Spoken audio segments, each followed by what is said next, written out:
I am Count Morgula, and it is Spookathon Day 19. My tongue gets in the way.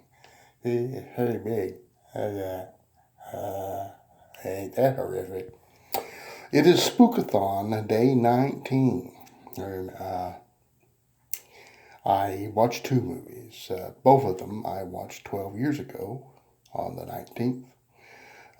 So I said, you know what? I'm going to watch them both again because both are very, very, very good and both are very, very much favorites of mine.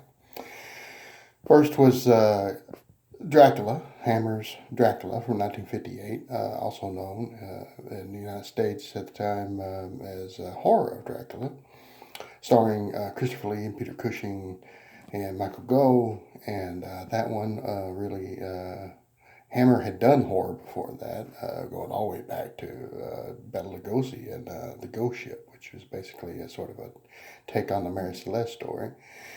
And here and there, this and the other. But this is when it really hit the road. This is what created Hammer horror, the very abundant and successful run of horror movies by Hammer films, and really making a star out of Christopher Lee and making a bigger star Peter Cushing, who, people knew who he was. He had been a television actor and some other films, so on and so forth, so he wasn't the complete unknown that Christopher Lee was. And thereby why he had top billing in the movie, despite not being the title character.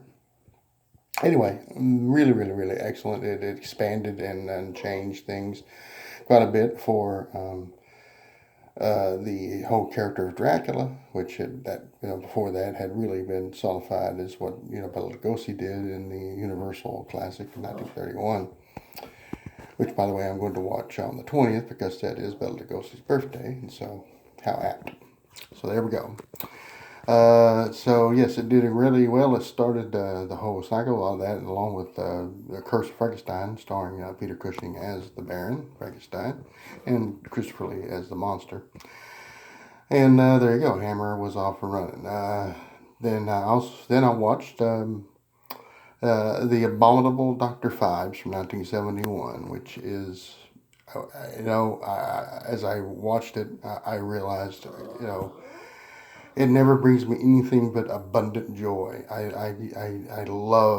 love this movie. And I just think I might as well say forever now, it is my favorite horror movie. And it stars my favorite horror movie actor. Favorite actor. I don't even need to qualify it.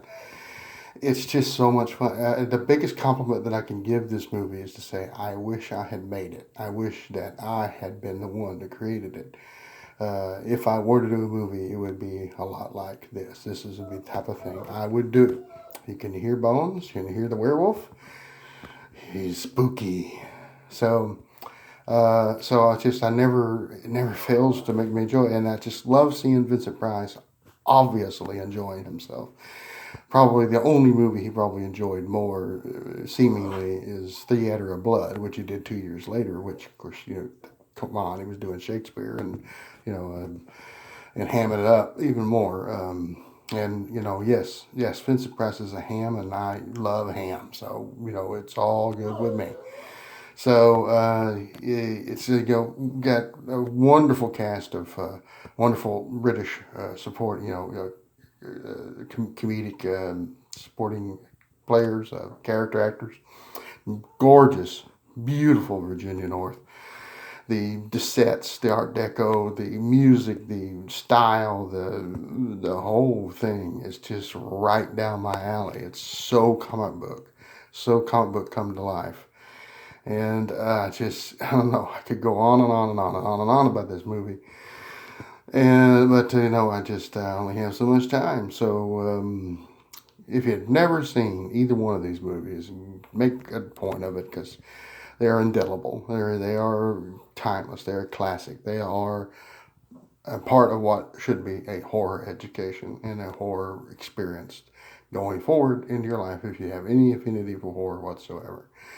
So there you go. That's it. Don't kill some mad organist's wife played by Carolyn Monroe, though. I mean, looking absolutely lovely as well. Or, you'll get a plague thing done to you. So stay spooky.